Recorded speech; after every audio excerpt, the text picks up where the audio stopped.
pessoal, semana movimentada no Cruzeiro, né, gente?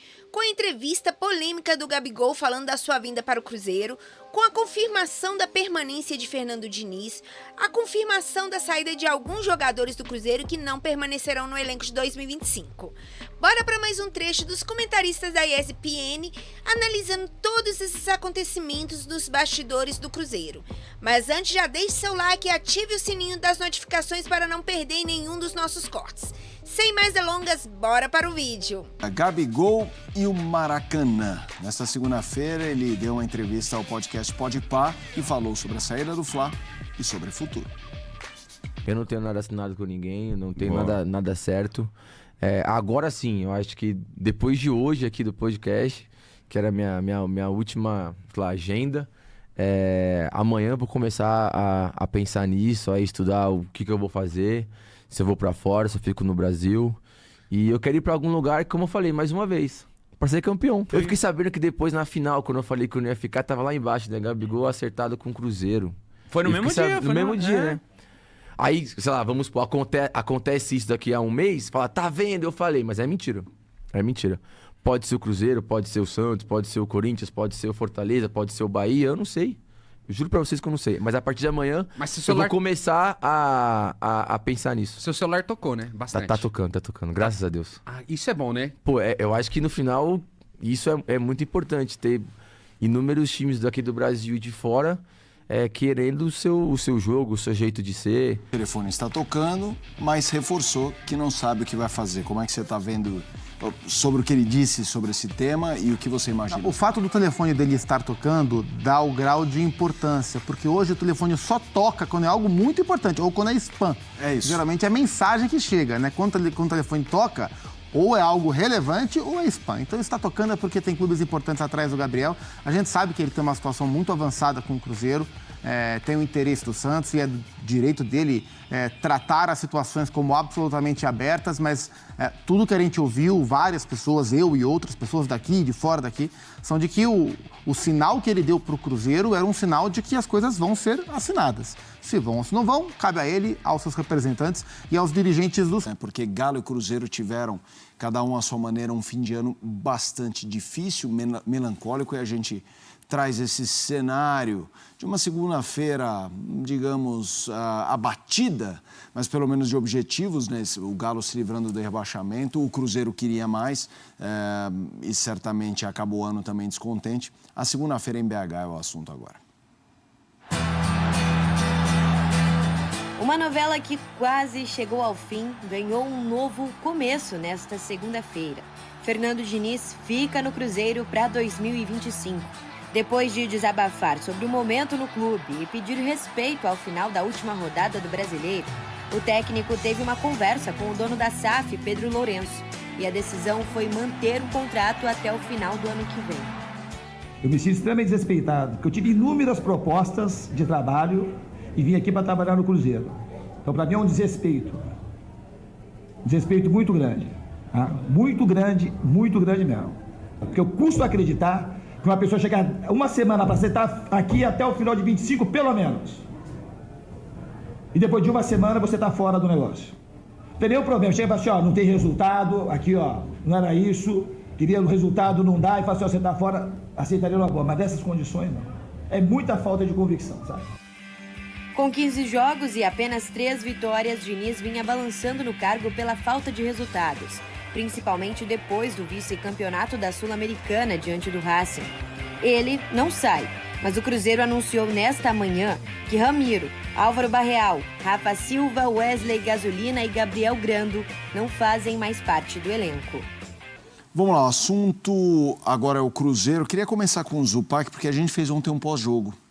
E da rodada toda, né? Ontem não precisa definir um jogo, porque todos foram ao mesmo tempo. Mas enquanto a gente estava no ar, a gente acompanhava pela internet esse clima de tensão no jogo do Cruzeiro, do Fernando Diniz incomodado, incomodado acho que até suave, muito, quase transtornado.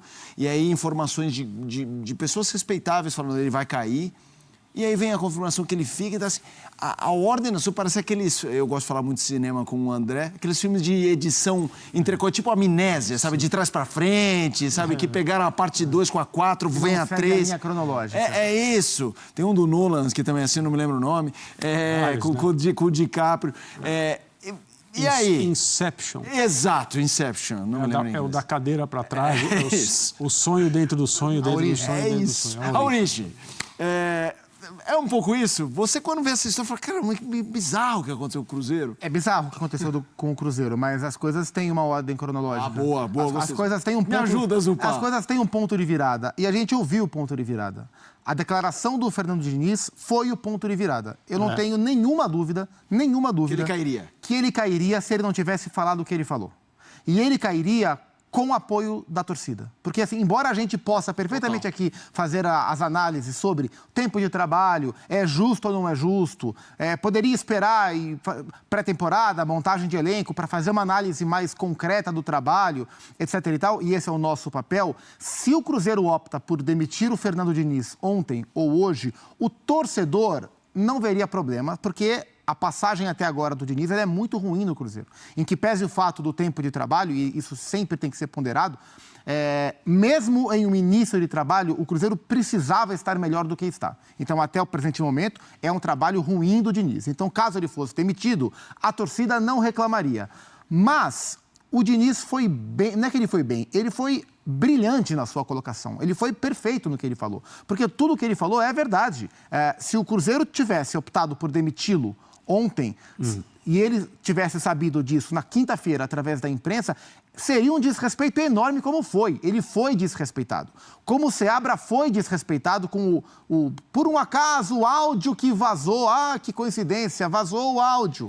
O Seabra foi desrespeitado. O Diniz foi desrespeitado. E se ele, na entrevista, abaixa a cabeça, ou não fala sobre, ou fala algo protocolar, isso é uma decisão da diretoria, cabe a mim tocar o meu trabalho, que seria o protocolar, ele teria caído. Só que ao falar o que ele falou, ao colocar o dedo na ferida, ele expôs a diretoria com o seu desrespeito praticado quanto a ele. Ele expôs a falta de convicção do próprio Cruzeiro.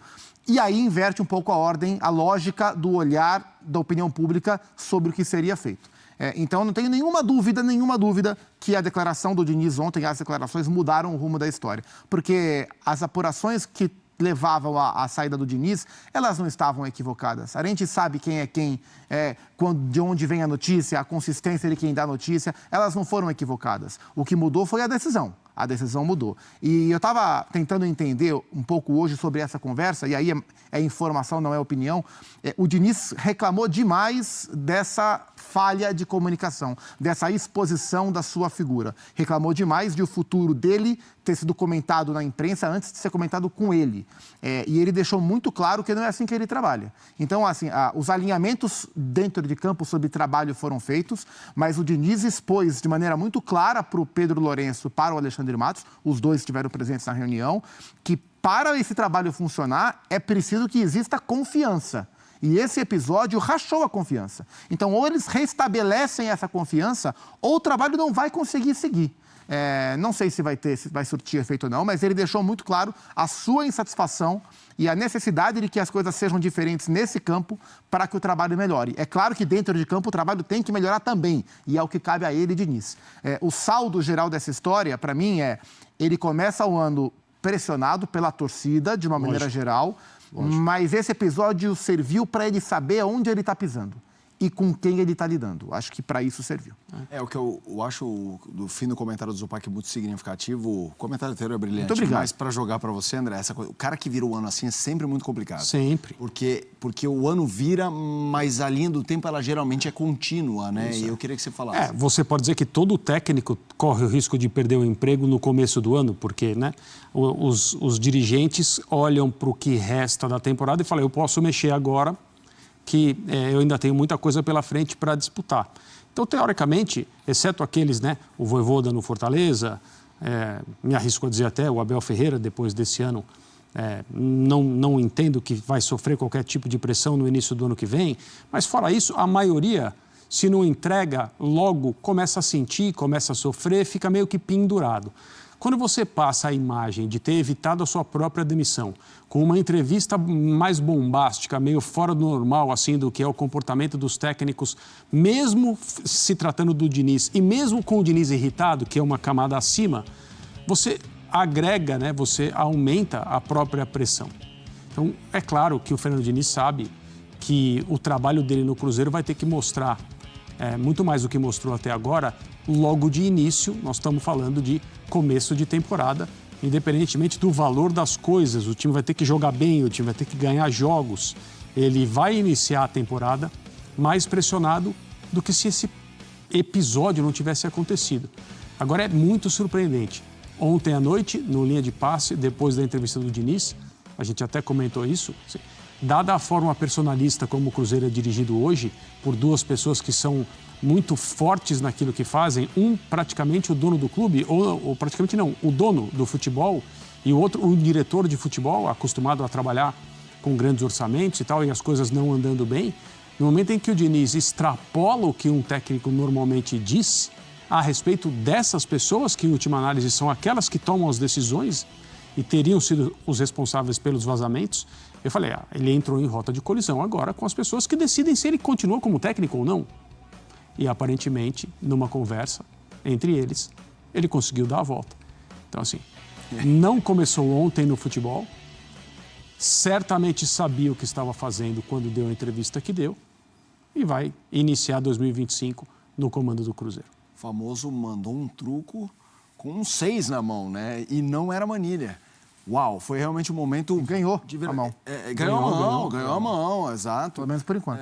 Exato. Não sei se vai ganhar o jogo, Exato. mas a mão ele ganhou. Vamos falar de um clube associado a essa disputa. É isso aí, pessoal. O Campeonato Brasileiro acabou e o Cruzeiro já começou nessa segunda-feira a reformulação, né? Fernando Diniz, que permanece com seu vínculo até 2025, já começou a discutir o planejamento para o próximo ano. O clube anunciou em suas redes sociais a final da trajetória de Gabriel Granado, Rafa Silva, Barrial, Ramiro e Wesley Gasolina. O vínculo dos jogadores vai até o dia 31 de dezembro sem ser renovado. Granado sai sem sequer ter entrado em campo. As saídas não vão parar por aí e a primeira venda a ser oficializada deve ser do Matheus Vital. Na segunda-feira, Gabigol deu uma entrevista para o podcast Podpah, falando do seu futuro e deixou em aberto se realmente irá vir para o Cruzeiro, né, gente? Vou ficando por aqui, mas já deixe nos comentários o que você achou dessa entrevista de Gabigol. E se você curtiu esse vídeo, já deixe seu like, se inscreva no canal e ative o sininho das notificações para não perder nenhum dos nossos cortes. Até o próximo vídeo, gente!